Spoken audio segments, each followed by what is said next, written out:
Hello students, today we will be looking at the concepts of the dielectrics and polarization. So what are these dielectrics? Dielectrics are the non-conducting substances and hence they are abundantly used in case of the electrical equipments for the purposes of insulation as well as reduced conduction. So some of the examples have been shown in the figure. The liquid dielectrics consist of the transformer oils, whereas the insulation which is used in case of the wires and the ceramics used, these all act as the solid dielectrics. Now when it comes to the dielectrics, the free movement of the charges is limited. That is, the movement of the charges is very much limited in case of the dielectrics. They cannot easily move inside the dielectrics as well as on the surface of the dielectric materials. So when we compare this with that of the conductors, as we already know, in case of the conductors, the movement or the free movement of the charges is very much easy. That is, the charges can easily move on in case of the conductors both on the surface as well as on the inner side inside of the conductors. And due to this charge movement, when we talk about the field inside the conductor, we already know that the electric field inside the conductor is equal to 0 as a result of the induced electric field completely opposing the external electric field applied. So the net electric field inside the conductor obviously becomes equal to 0. However, when we talk about the electric dielectrics, the external electric field obviously leads to charge separation inside the dielectric as well. However, the electric dipole moment which is induced inside the dielectric material produces a reorientation of the molecules. That is, there is a dipole moment induced through the reorientation of the molecules in case of the dielectrics, and as a result there is an electric field induced in the direction opposite to that of the external field. However, this particular induced electric field, unlike in case of the conductors, it is not going to be equal in magnitude to the external electric field which is applied, and as a result this induced electric field opposes the external field. That is, there is a reduction in the electric field whenever there is a dielectric medium which is placed inside in the path of the electric field. So this is about the effect of external field on the dielectric material. Now coming to the types of dielectrics, there are two types of dielectrics. One is the non-polar dielectrics consisting of molecules like hydrogen, oxygen, carbon dioxide, etc. And the polar dielectrics in which we have molecules like sodium chloride, water and other ionic molecules.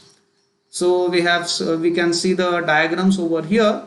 The non-polar molecules are consisting of the hydrogen molecule which has two hydrogen atoms in them, or carbon dioxide which is also once again a linear molecule. So linear symmetric molecules always form a non-polar dielectrics. Now coming to the polar dielectrics, these are usually ionic molecules. That is, they can be broken into positive and negative ions. So for example, HCl, NaCl, where in case of HCl we can see that H plus and Cl minus can be polarized, and in case of H2O we can see that both the hydrogen atoms are going to have small positive charges, whereas oxygen will have a small negative charge, and as a result there will be a net dipole moment in the case of a polar dielectric molecule. So now coming to the detailed study of the non-polar dielectrics. In case of non-polar dielectrics, in absence of an external electric field, the positive and the negative charge distributions have their centers coinciding with each other, and as a result there is no net dipole moment which is produced in the case of the absence of an external electric field. However, when we have an external field, so to understand about the effect of external field and how the dielectric non-polar dielectrics actually act in the presence of an external field. Let us view this particular video, a small animation. In this, we have the atoms represented by the blue color spheres covered by a cloud like structure. These clouds actually represent the electrons, whereas the blue color spheres represent the positive charge of the atom, that is the nucleus. Now you can see that when the electric field is applied, that is whenever there is an electric field applied, the positive charges are trying to move in the direction of the electric field, whereas the cloud is actually going in the opposite direction to that of the electric field applied. Why is this? The reason is very simple, because the nucleus being positively charged, it starts moving in the direction of the electric field. However, electrons which are revolving, which are forming these clouds, the cloud of electrons which are shown over here as a faint foggy like structure, they are actually moving in the direction opposite to that of the electric field. The reason is electrons always move in the direction opposite to that of the electric field, and as a result we can see that there is a charge separation or charge polarization. That is, there is a slight bit of charge polarization which is going to happen in case of each and every molecules of the non-polar dielectric material. So now to understand about the polar molecules, in case of polar molecules, obviously the centers of the positive and negative charge distributions, they do not coincide with each other, and as a result they will always be having a permanent dipole moment. That is, when we talk about individualistic when we talk about the individual molecules, the permanent dipole moment will exist even in case of the absence of external field. To understand this, I have taken an example of the water. As you can see, the two hydrogen atoms have small positive charges and oxygen will have a small negative charge on it. And due to the two atoms of hydrogen bonding with the oxygen, we have two dipole moments, P1 bar and P2 bar, oriented at an angle of 104 degree between each other. When we talk about the net electric dipole moment, these two moment vectors, we can see that the vertical components of these two vectors will cancel out. However, the horizontal component will give us the net dipole moment. That is, the sum of the horizontal components of P1 bar and P2 bar will give us the net dipole moment vector, and this dipole moment vector we are representing it by P bar. So individually, when we talk about each and every molecule of a polar dielectric, the molecule itself is going to have a net dipole moment which is going to be permanent. That is, there is always going to be a dipole moment to such kind of molecules. But however, when we talk about the dielectric material itself, which is made of these polar molecules, we can see that although the molecules individually have their own permanent dipole moments, giving them a permanent dipole nature, still these dipoles actually are not going to be oriented in a single direction to give a net dipole moment, and as a result the reason for this is due to the thermal agitation. That is, the heat energy or the thermal energy which is already available in the nature at room temperature. For example, let's say the temperature is 300 Kelvin. In such a case, the thermal agitation is more than sufficient to disorient these particular dipoles. That is, the permanent dipoles are disoriented due to the thermal agitation when there is no net electric field present applied externally.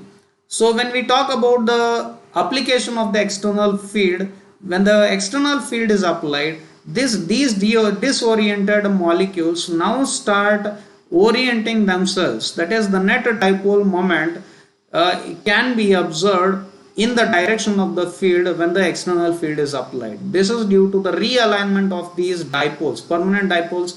They once again start these dipoles actually start orienting along the direction of the electric field, and hence there is a net dipole moment observed in the direction of the electric field, and then these molecule these this particular dielectric material will be called as a polarized dielectric. So obviously, when we come to the polarization, that is, when the dielectric is polarized, this polarization of a dipolar molecules is depending on two factors. One is the dipole potential energy of these permanent dipoles in the external field trying to align the dipoles with the direction of the electric field, and the second one is the thermal agitation which is opposing this alignment. That is, the potential energy of the dipole is trying to get the dipoles to align along the direction of the field, while the thermal energy which is available to us is actually trying to disorient this particular alignment. And hence, if we are going to do this particular experiment under different physical conditions like low temperature and high temperature, in low temperature the electric field, external electric field, will produce a potential dipole potential energy which is sufficient enough to align these dipoles along the direction of the field very easily. However, at very high temperatures or at higher temperatures, the same dielectric will not have the same kind of a dielectric orientation due to the excessive heat energy or the thermal energy available in those temperatures. So this is about the factors affecting the polarization.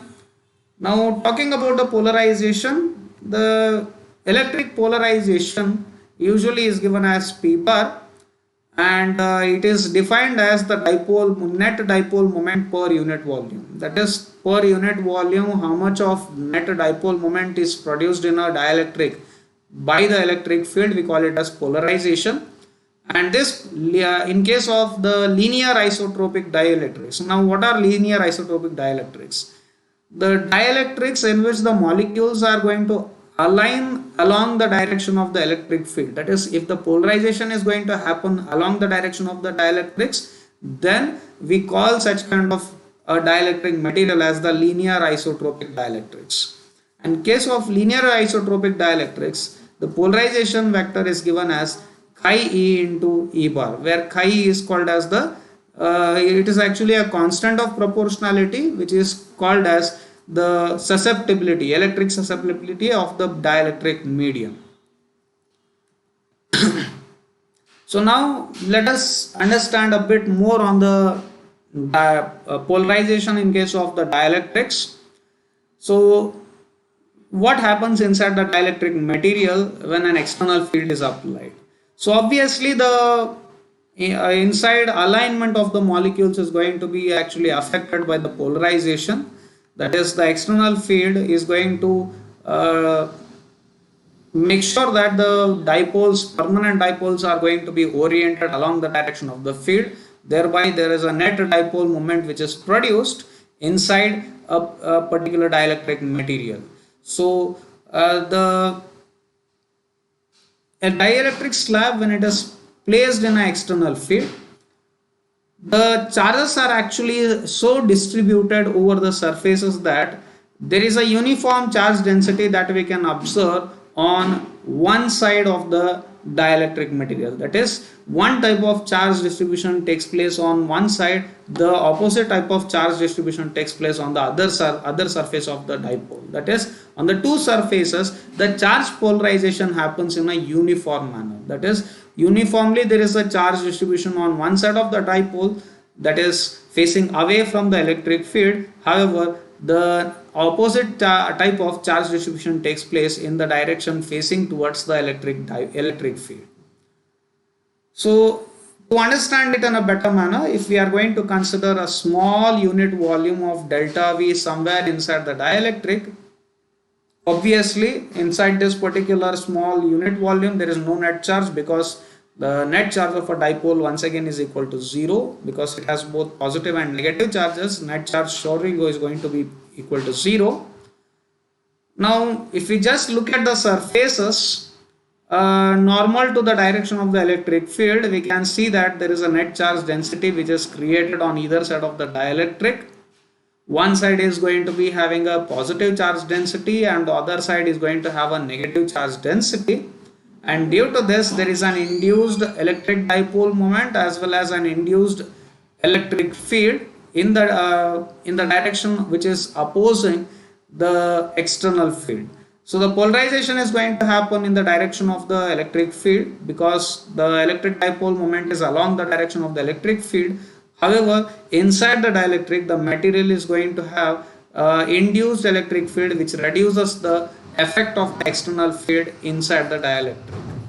So as compared to the case where there is no dielectric and where there is an dielectric medium, the dielectric medium actually reduces the effect of the electric field when it is placed inside the electric field. That is, the net electric field will be reduced, and hence we can say that we can safely say that if we are going to have a dielectric medium placed in an electric field, it is not the end of the the path of the electric field is not going to end over there. Instead, the electric field is going to continue. That is, there is no such kind of thing called as electrostatic shielding. The shielding effect actually doesn't happen in case of the dielectric material. The reason is very simple, because it can only reduce the effect of the electric field but not completely nullify the external field applied as in case of the conductors. So this is about the dielectrics and polarization in case of dielectrics. Thank you for watching the video.